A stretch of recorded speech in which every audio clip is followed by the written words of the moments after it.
Hi, everyone. Welcome back to Interacts Grow podcast. Today, I'm super excited because I'm here with Jackie and Damaris as usual, but Jasmine is finally back. Woo, woo.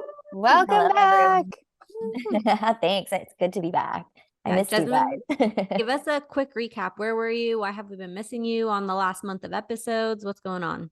Okay, I always say long story short, but I tend to say the longest story ever. So I will try to keep it as short as possible. But because I have been at Interact for 5 years, I like to say gifted because I think it is a gift, a 4 week sabbatical. And it just happens to kind of align around the same time as my wedding, which happened in December. So I kind of doubled it with my honeymoon since I got so much time off. Me and my husband spent 2 weeks in Japan, and we went throughout all the major cities, Tokyo, Osaka, Kyoto, Sapporo. Then we flew to Seoul, Korea, and spent a week there. So Jealous, yeah, jealous. I've been out and about secretly stalking my email / Slack to see if you guys anything caught on fire, but nothing did. So thank God. And then I listened to the episodes while I was gone, and you guys did such a great job. And I felt like I was on a call with you. Oh, that's so nice. We definitely missed you though, and it's so nice to have you back. When it was just the three of us, it kind of felt like lonely, didn't it? I felt like if Josh wasn't here, if Jasmine wasn't here, I was like, oh, the dynamic The duo big or group. four of us. Yeah. Yeah, when it was you three, I remember you saying something like, this is the first time. And I think you said something Mhm. like, hopefully the only. Yeah. We're like, hopefully this is the first and last time that we don't have Jasmine or Josh. It's not the same. I like seeing four faces on the screen. Way better this way. It completes the I Yeah, was gonna say circle, even though it's not really a square. circle. But the yeah, the square. whole square. The whole square. But it's good to be back. It was good to be Yeah. back. We are very grateful that you're back, and we are excited that you're back today because today's topic is something that you definitely have a lot to say about as well after being at Interact for 5 years. And Jackie and Damaris, you too. Today, we are going to be debunking 5 of the most common quiz myths. There's more than 5 probably, but we're going to just start this episode off with 5. And number 1, let's jump right into it. We've talked about this a lot, I feel like in the past few episodes, but quiz myth number 1, a quiz has to be long and complicated. Whoever feels like they want to dive in on this. You guys I want me to go say first since I haven't yes, spoken yes, yet? Jess. Tell us. Break it up. Let's do it, Jasmine. This is your way of getting it started. I think anytime we talk about copywriting, it's always sort of, at least for me, I think it depends on your perspective. There are a lot of people where if you talk to them, they're like, yeah, you have to be really thorough. It has to be long, not necessarily complicated, but you need to as if you're really talking to someone. But I'm definitely more of the short and sweet and concise type of copywriter where I think you just want to get to the point and not have as many fillers, which I think for a lot of, maybe beginner people in copywriting, whether it is a quiz or, your website, yes, it's good to eventually add all of that in there. But when you're starting out, it doesn't have to be scary and you kind of just have to get to the point. Yeah, I love that. I agree with that. I'm always so impressed when I see something like that's any type of, whether it's an email, a landing page, a quiz, when you can get to the point but make it short and sweet. I'm like, wow, that still takes work to get there, but I agree with that. You have their attention span and it's quick and you get them to the results, which is the goal. Yeah. Damaris, I know you also have some thoughts about this. I, I was actually hesitant. I was like, should I say something? Should I not? I think I agree with Jasmine. For all of us listening, it's definitely a matter of who you are as a person, how you take in information.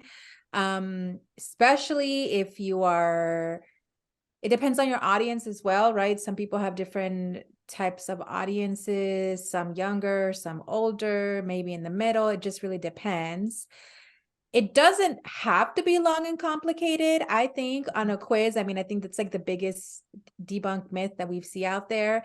I've seen quizzes that are only like 5 questions long and are super successful. I've seen quizzes that are 10, 15 questions long that are, but I think the biggest thing is going back to what the ladies were saying, just having like really clear questions, not super wordy, because I feel like that does affect a lot of quiz takers as they're taking their quiz. If you have to read a lot into it and put a lot of thought into it, then that does sort of make it a little bit harder to keep the engagement going. I am also, just like Jasmine, a big fan of the result pages where like, hey, just tell me what I need to know. Tell me what next steps are. Tell me where I need to go next and keep it moving, right? So that's sort of my perspective. I don't know if you guys have anything you want to add to that or not. I totally agree with what all three of you are saying. And to me, when you said the myth, Jesse, I thought of like all of the segmentation and the email sequences that would make a quiz complicated, not so much the quiz itself. And I think that's also a false myth, debunked myth. How would you say this, right? Where you don't have to have, and we've talked about this a bunch in the last episode, so definitely check out the marketing barriers one, because we go into detail about this there. But you don't have to have a long drawn out email sequence. You don't even have to have an email sequence after your quiz in order to launch it. We've seen success there. We've also seen people build it up over time. So it can become long and complicated, but it definitely didn't start that way, so that you can really understand what it is that your audience is looking for, what they need to be told in these emails, or what resources they want to have in those emails, and then you build them out. So yeah, totally agree. But I would say even in the past the quiz, in the marketing and in the email sequences, it doesn't have to be long and complicated either. Yeah. And I just want to that. Oh, go ahead. Oh, jinx. No. I just got reminded something as I was hearing Jackie talk about it. And a lot of the strategy calls that we used to do before, I feel like sometimes we overthink and overcomplicate the quiz process a lot. You don't have to have like information overload on your quiz. Like that's definitely not the purpose of the quiz. Sometimes you just have to step back and just look at the bigger picture, like the high level picture of what you want your people to see. And then that's when, back to what Jackie was saying, your email sequence comes in, your nurture sequence comes in, just to get them in the door, get them to convert, and then you can do the rest later. I just wanted to add that just to further debunk this long and complicated myth. No, that was great. I was going to say that like from an internal perspective, like interact, because we've now been in business for, God, what is it? 9 years total, like even before predating me. But anyway, you know, from an internal perspective, there was a point in time where we thought, okay, the best way to help our customers is to give them all of the information every single step of the way, even maybe help them like with some of the sort of outlying business stuff that needs to be in place in order for them to have a quiz. And then in order for the quiz to be successful, we also have to teach our customers like, okay, here's how to write emails, here's how to do this, here's how to promote, here's how to market your business. And then I think it just kind of turned, what we learned from that was, you know, one, I think it's scary if you're new to business or like you're it's growing but not quite there yet. And two, it's completely overwhelming, right? Where you're like, oh, what a cool new tool. It looks so simple. Yet you get in there and there's 20 steps that you have to do for it to be quote unquote successful. And so now the idea is, okay, well, how can we give you enough information that you need to know, but not overwhelm you and still help you be successful, but just at that starting point? Once you're comfortable at that starting point, then maybe you could kind of like grow on that or expand on that. And it does end up becoming a little bit longer, which is why you'll see some people with a super long and like fleshed out process throughout their, you know, marketing funnel or their quiz funnel. And then you'll also find people where it's a lot shorter. Yeah. I love how you kind of brought it back to us and how we kind of realized how we help people create quizzes has completely changed, because this totally jumps us right into our second quiz myth, which is that they are super time consuming to make. And I think this is an interesting one because if you asked me a year ago, I would have told you that that's not a myth. They are time consuming to make. So, does anyone want to hop in on this one? How do we feel about this? Quizzes are time consuming to make. What do we think now? Oh, Oh, Jackie's thumbs down. If only you could start hear that like Yeah. motion of you going like do we have a this. buzzer? Nah. Yeah. start with, oh, the irony. Yeah. It is. I feel like all of what who agrees here that like a year or 2 years ago, you would have told someone like, yeah, a quiz can be time consuming to make, like, Yeah. 2 to 3 or 2 to 6 weeks even, right? I And mean, now, coaching was like, 5 weeks. Yeah, coaching was Yeah. 5 weeks long. And even in coaching, I would encourage people to use a template. That was at the time the fastest way to create a quiz. Use a template, find something that's close enough to what you're looking for, and then make tweaks and adjustments to make it your own. But you don't even have to do that anymore because if you haven't been listening, we have Interact AI. Woohoo! Woo! Yeah, Yeah. I think go I ahead. was going to say No. that like what the AI simplifies as well is before there was a lot of instruction on how to understand your business, which is information that you already know. But I think it just became complicated based off of how it was laid out before we had Interact AI. Whereas now it's like, okay, give us your website, tell us a little bit about your product or your services, tell us a little bit about you, and then we'll pump out a quiz for you. And then over time, then you can like make edits to it. Mhm. Mhm. Yeah, I I think.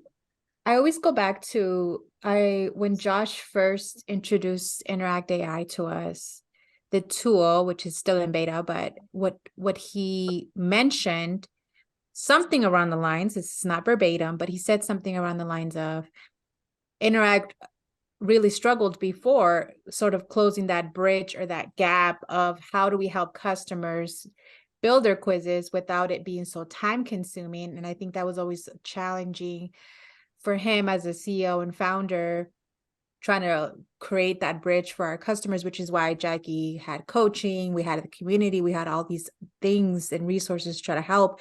And now with Interact AI, it sort of helped us create this bridge that really helps our customers, build that quiz faster and also give you time back to not have to be so consumed and, overthink and strategize and all the things that comes with quiz making. So I just thought that would be something interesting to point out, that this Interact AI tool has really changed the game. And I think, Damaris, that's because the hardest part of making a quiz is deciding what you should make your quiz about. And so even if you know that you want a quiz on your website, or even if you know like a general idea of what you want the quiz to be about, going to write it is a lot harder. And we talked about this in the Barrier 1 episode, making your quiz, finding the right topic, because it does require like a different level of thinking to put what you already know into quiz format. And that's what I love the most about AI, because I literally will sit here and I'll be like, okay, AI, like try to get that one, like what are you going to come up with? Even I am like, I don't know how we're going to make a quiz about that. But then you put it in and it comes out accurate every single time, because you're telling AI, this is what I know, this is what I want to tell my people, but now put it into quiz format, which is hard to do. But AI really removes that barrier. And so it's so much faster. It's so much easier. I mean, once the tool is perfected, you'll get a quiz within, I want to say, a minute, maybe 5 minutes to start, maybe even 10 minutes, right? But that's a heck of a lot faster than a day or 5 weeks, right? So I think that we can totally debunk this myth, because open our spreadsheet. We've probably made 1,000 quizzes in the last couple of weeks just from AI submissions. Yeah, which I feel like it's crazy that we've been able to make so many quizzes so quickly. And at least from the quizzes I've seen, it has never given me 2 quizzes that are the same, Yeah. because we're taking your business's information, your offers or products or anything you're selling, and it tweaks the questions, it tweaks the results. And I haven't seen 2 quizzes that are the same, which Yeah. is very impressive. I have a really good example for this. So just today, somebody submitted the AI request form, and they wanted a quiz about which type of emotional eater you are. And I know for a fact we have several templates, quiz templates that are available that this person could have used, and then adjusted and used that for their quiz. But what's different about AI, what we're doing, rather than me just making a quiz about emotional eaters, is before we even start, I reached back out and asked what type of emotional eaters are in this person's audience. And so now, rather than using a template and changing things, we're going to be able to take those specific types of eaters in their audience, and what exactly this business wants to tell these different types of people, and we're putting it into quiz format for them. We just need to know, and you really don't need to know what type of eaters there are. We can come up with that for you if you want us to. But the more you give us, based on your expertise, what you want to tell your audience, what you're already telling your audience, which is why we ask you for your website, because you're probably already doing a great job of it there. And we can simply just put that into AI and make something extremely customizable. So you could have hundreds of quizzes that are about emotional eaters and things like this, but everyone could be different because every business and brand is different that's using it. Customizable, but also faster. Yeah, Yeah. I wanted to add that in there. Yeah, exactly. Exactly. Yeah. I feel like we've completely debunked this myth that quizzes are time consuming to make. Now I can confidently say that they are not, which I couldn't have said not too long ago. So big win. Let's see. Big win. Big win. Another super common quiz myth is that quizzes can only be used for certain industries. Let me give you a few examples of that. Some people believe that quizzes can only be used for like B2C industries and companies, or like product-based businesses, like if you're selling jewelry or makeup or anything like that. But I know that we will be able to debunk this because 90% of the quizzes I see are not product-based businesses or just B2C. Yeah, it's been very interesting to be able to sort of work through with customers and just see like there is so many types of businesses out there. I mean, I can't even make this stuff up if I wanted to.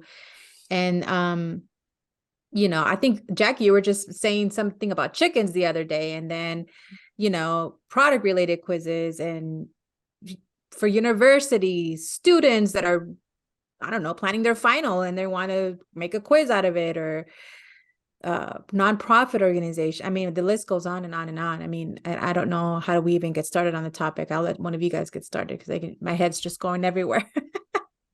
There's I too many think industries to name. Yeah, I would Yeah. say as long as you are in a position where you want to give relevant information to people online, you can benefit from a quiz. Yeah. I would add too that like the idea of using a quiz in your marketing is relatively new, right? So the reason why you don't see it in every single industry is because it hasn't been created yet. It Mhm. hasn't been used yet. So I think the coolest part for me, I actually really really enjoy when I work with someone and they're like, "Can you send me other examples of this type of quiz for my industry?" And I'm like, "There is none." So how cool is it to be the first person to engage your audience in that way if you can't get an example? And now with Interact AI, based off of the information you do have, we don't have to compare it to an existing quiz anymore.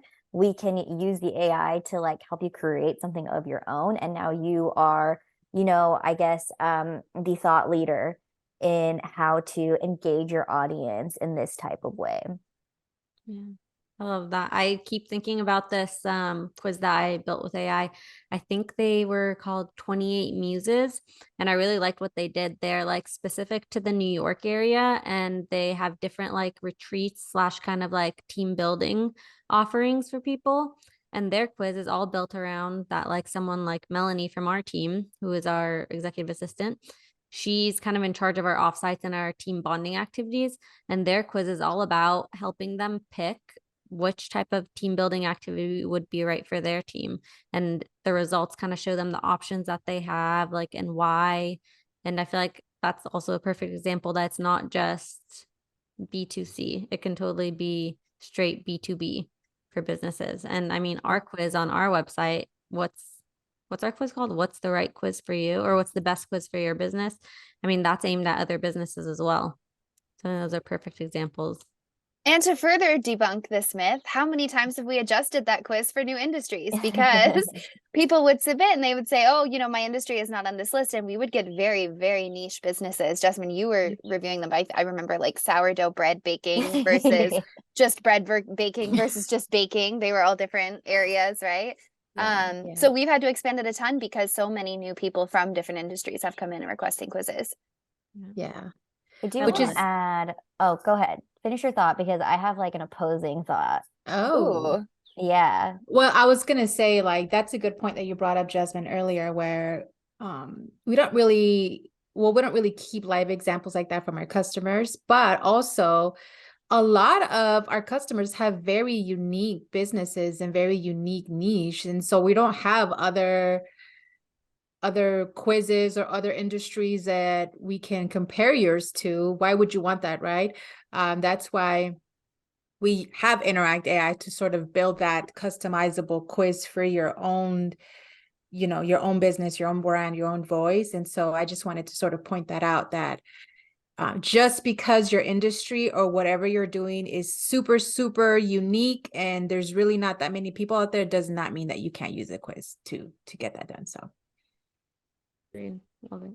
All right, Jasmine, let's hear your opposing thought. And if we don't like it, then we're going to have to kick you off this call. I'm out. No, I was going to say that I think like there is a challenge in certain industries, not necessarily that you can't create a quiz, but for example, you know, I've talked to a lot of people who do like some sort of like mental health counseling, or, you know, they're a psychologist trying to like engage with people who may not, you know, they may be interested in getting therapy, but they're not quite there yet, or anything, you know, that has something to do with the medical field is a lot more challenging to create a quiz, especially because there's a lot of laws around what you can say online, or maybe what type of, you know, what was the word? Certification, credit, because accreditation a word? Yeah, credentials. I'm like, is accreditation a word? Oh, that's embarrassing. It might. She's been on vacation, everybody. It's okay. Yeah, you know, it's my first day back. But yeah, like I think that would be an industry where I think there are a lot of challenges. In my advice to people who maybe are listening and are like, yeah, quiz does not work for mine because of, you know, those reasons, it would be to just make sure that like you do enough research before, you know, you market anyway, I guess, but also that it's not a bad idea to talk to a lawyer every once in a while and just like double check, like, hey, if I do decide to market my business in this way, like what obstacles could I run into legally? And I want to make sure that, you know, I'm doing things properly. I feel like that's something that I run into a lot, even with I know a lot of people who try to run Facebook ads based off of their quiz, but one that comes to mind is somebody, their whole business was about hypnosis, which was so cool, but somehow that got tied into medical terms, and you can't advertise anything medical, I think, in a Facebook ad. So there are some challenges with those type of industries, I'll say. That's a really good point, and definitely have experienced that even with AI quizzes. I think someone wanted to build a quiz that was something like, do you have PCOS? And I was sitting there thinking about it, and I was like, I don't think that you can, you know, build a quiz that lands with people saying, yes, you do, and no, you don't, because we know that, you know, some medical things you need to actually take tests to confirm it. I'm like, but you can, you know, build something that says, are you experiencing symptoms of PCOS? You know, like that's how you can kind of shift it. And it's like, okay, if they are, you know, they might have it, and here's how you can help them. Here's like the resources they need to figure out if they do have it or not. But I think that's a very good point. I didn't even think about that. Right. So it's not that it's not possible. I just think that like if there are going to be people who are thinking like, wait, but I can't create a quiz because of XYZ, and it falls into something like that. So we got to address it. Yeah. Yeah. And also, but that's just like marketing your business in general too. That's Right. not just specific to you. Exactly. So we do have therapists and people who are in the mental health space that are using quizzes, but I don't mean to say it like that, they're legally using quizzes, but they are, because they have disclaimers that they're not diagnosing you through this, or it's, you know, for the purposes of I don't know, something like this. Anyway, so yeah, always check with your lawyer, but I just want to say that it's not specific to a quiz, but marketing in general. Yeah, very true. Very true.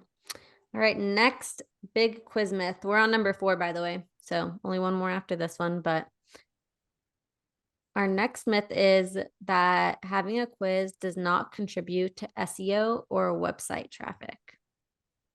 Who wants to hop in on this one? I would Ooh. say it absolutely can help with your SEO. I was just doing a call with one of our quiz customers the other day, and hopefully we'll have a case study from her soon, but she specifically wanted to put a quiz onto her website to extend the page view time, so the amount of time somebody was spending on your website. And a quiz did exactly that, because people have to sit there and, go through the questions, answer the questions, read the results. And as long as, I guess this is a little caveat to the myth, as long as your quiz and those result pages are embedded on your domain, a domain that you own, then it contributes to the stats that factor into your SEO. Yes. And it does have to, I mean, it would be helpful, I'll say, if where your quiz is embedded, you do have like, a description of the quiz, or like why you should take this quiz, or, more information on this topic. Rather than, just having the quiz. I also want to add that you could put your quiz in multiple places. So it is helpful to like put your quiz onto its own landing page, but also have it as a pop-up on your homepage. Yeah. And I see some people have quizzes, as little pop-ups on their blog, all over the place, pretty much everywhere. I think it's good to have it in as many places because it does keep people on your website. That's kind of about as simple as it gets. It keeps people on your website longer, and that's good for SEO and for your web traffic. Yeah, and then with the custom result pages, so that's you creating result pages on your own domain that the quiz sends people to, you can backlink, right? So you can even send people to other blog posts that just keep them in this funnel that you're wanting them to go on. Yeah. I wonder if anyone's tried so something that comes to mind is how, like, let's say you use an interact result, you could add like the social share buttons. Like, I wonder if anyone's done, so the SEO would work in your results if you redirect to a landing page with the results in, but if you were to put like social share buttons specifically for that page as if it were like an article, I wonder if anyone's tried that as like a way to kind of drive further SEO, where they could share their result, but in the form of like an article. I did actually talk to someone in the community that was trying to do that, but her main concern was that when people share that quiz, she wanted people that click on that link to hop right into the quiz and not get to Not read see the result. Yeah. And I was like, the only thing around that is for you to add another like banner at the bottom that says take the quiz. Right. I mean, I guess like maybe it would have to do with like messaging saying like, Yeah. oh, do you want to like take this quiz for yourself? Like, here's the link or something where, yeah, I don't know. That would be interesting. Yeah. We'll have to try it out or have someone try it out. Yeah, Yeah. I'd love to see that. Hopefully I gave someone a good idea right there and they're like, okay, I'm in. Well, to my Challenge us. understanding, when you redirect results, it does have to be like a URL base. I have had a couple people come through chat trying to troubleshoot their redirected results. And most of the time they have to put in like the HTTPS or the www, whatever that page is, as part of that. So if anybody wants to try that out and let us know, Yeah. we would be happy to know if that works or not. Challenge us. Or I guess you could have the quiz pop up on that page. Yeah, that's a good one. yeah, that's a good one. After like 5 minutes or something like that, or like 30 seconds. And then obviously if you took the quiz, you'd just exit out. I don't know, just a thought. That's actually a good idea. Now we know moving forward, if someone comes in and asks us, we've got ideas. This is what happens when you let people off for 4 weeks. They come up with better ideas. Okay, we all need a month off starting now. And this last myth kind of ties into this one. I love this one. It is you need a website to make a quiz and have quiz. Who wants to hop in on this one? I feel like Jackie had a lot of experience with this when you first got in, Yeah. and you were working with people mainly on Instagram, right? Yeah, I would say you do not need a website. Obviously, if you have SEO goals, you may want to have a website, but for purposes of only using a quiz, I think you can sort of use your quiz as your website. So, right, like think of your classic website where you have the menu bar and you can go to different pages of the site, maybe services, different services or offerings, maybe about us, maybe about blogs or whatever. You could use a quiz as an entry point to these different pages, your results. And then based on what they're telling you in the quiz, like I'm looking for this level of support, or I need more information on this, or whatever it is, then you're sending them to the right place where they can get the right information based on what they're looking for. So essentially, you could use the quiz as your website. Yeah. I always think of like some influencers that I follow that they don't have a website, but they promote a lot of products and they have all their like promo codes with these certain brands. I'm like, it's okay if you do not have a website. If you do make a quiz and you collect some of your audience's emails, you can start with just emailing them your weekly roundup of the best sales going on with the places that you're affiliated with. And if they use your links or if they use your codes, then that's a good way to start making more. But you don't have to start with a website if you don't have one. I Yeah. always tell people to like look at what you're already on and what's like Mhm. strongest for you. So like if you're already on social media, whether it's like Instagram or TikTok or Facebook, like start there. Don't try to like make a website and then build your SEO. Like do what you can now and then build that all out later. Yeah. And a lot of people, I feel like, or at least most business owners, that, it's really important for them to have good SEO and to pretty much try and lead people back to their website with every single social post, right? But if you're like specifically an Instagram influencer, maybe your goal is constantly to lead people to your Instagram. If you're leading them there, then maybe a quiz or something simple like that to collect leads is the best way in your link bio. Yeah, we can link it in the notes of this episode. We have a video on how to use a quiz as a link tree for your bio. Essentially, it's like a one question quiz. So that's living in the link space of your Instagram account. So when someone goes to click on your bio, the one question quiz pulls up, and then the question, or I guess rather the answers people would choose are what they're looking for. They could be specific questions that lead people to the right place, or they could literally just be the thing that they'd be going to, right? So like, I don't know, you're looking to take a quiz, click this, it opens a quiz. You're looking to buy this product with this discount code, click this, it takes you to the sales page of that thing, right? Mm-hmm. So we can show the video of how that gets set up in the back end. But yeah, if you're only on Instagram and you have no business making a website, then you can use a quiz as that, if you'd like. There's so many different use cases for it, honestly. You could also link your quiz like if you're on YouTube and that's your main channel. Totally. YouTube has like a Mhm. ton Any of places platform. where you could Yeah, put any a platform. link. Yeah, anywhere you can put a link, I think is 100% going to work Yeah.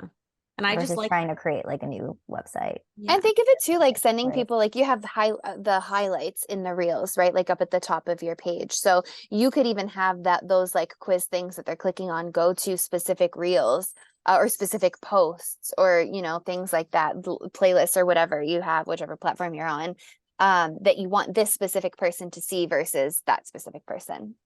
Yeah. I love it. You mentioned this earlier, but it wasn't what we were talking about. But just how like you could create landing pages on email marketing platforms like ConvertKit, Yeah. or we use HubSpot. We create a ton of HubSpot landing pages. Or if you're using a tool like Kajabi, where a lot of it is like creating landing pages, you could totally put your quiz on there, lead people to that link. Especially if you're like, I'm thinking about creating like website at some point, but for now, I need to have my quiz on something that has my name on it. Versus I think a lot of people feel like the direct URL for the quiz isn't the greatest because it's a try interact link, not, their own name or their own like domain or anything like that. You can use, if you're not into the SEO, like if you're not there yet, or you don't need to have your own domain yet, there are link shorteners that you can put the quiz URL behind, right? Like And a bit.ly or yeah, tiny exactly. URL. Yeah. Yeah, exactly. And I had a really great thought, but it escaped me. I'm so sorry. Were you just going to say that like you could do the shortener and then put your quiz link in there and then add your name to the end of that? Because you can customize those links actually. Yeah, you can customize them. You can add a domain to them. No, it was, I wanted to say that. And then there was something else that I'm going to go back and watch the replay and see what I was thinking. I don't know. You said something that made me think something else and I don't know what it was. I lost it. It's okay, it happens. That happens to me all the time. Well, let's round up our 5 most common quiz Oh, myths. I'm so sorry. Can I interrupt? I remember. Yes, It's go ahead. it's the analytics, right? So like sometimes you're in HubSpot and you're looking at the reporting of somebody on your page and you're like, how do I even read who clicked what and went where and all of this? Your quiz analytics can so easily tell you so many great things that can be really helpful as you continue to build your business, or just as you try to see, you know, who's interested in which offer, who got which result, right? You can so easily just open your Interact Analytics, see how people are answering your quiz questions, see which results people are getting. And if you're using that link tree, link in bio, if you're using a quiz for that, right, then just the questions they're clicking on, so like the actual button they press from your bio, you'll be able to see numbers of views, numbers of clicks on those buttons that can be really helpful. Like, hey, nobody clicked on this thing, so maybe I should stop trying to promote it. Or everybody clicked on this thing, maybe I should make a paid offering for it. Yeah, that's a good point. Thank you for that. Any final thoughts before we review the 5 most common quiz myths? No? All right, let's go over it. Number 1, we definitely debunked this, that a quiz has to be long and complicated. Does not always matter. Does not. Perfect. Perfect. Short, sweet, and to the point. Yep. Number 2, a quiz is time consuming to make. That one's a big Interact AI, ding, ding, ding. Interact AI. Number 3, it's only for certain industries. Double. We know that. Number 4, it doesn't contribute to SEO and website traffic. Certainly can. And then number 5, you need a website to make one. You do not. I think those are the 5 most common ones, and we debunked all of them. So round of applause for us. Woo! Woohoo! Amazing. And if you listeners have any other common quiz myths that you've heard, make sure you let us know and challenge us to debunk them, because we will do our best. Something I want to sort of add to let us know is we do have our new, did you guys mention this yet, that we have the contact us link on our website now. So if you have any questions about like, okay, well, I want to create a quiz that does this and this, you can go to that link and it'll direct you to the right place where you can ask those types of questions if you're still kind of wondering about, you know, quizzes and marketing it. And even if you have a question about how does Interact AI work and whatnot.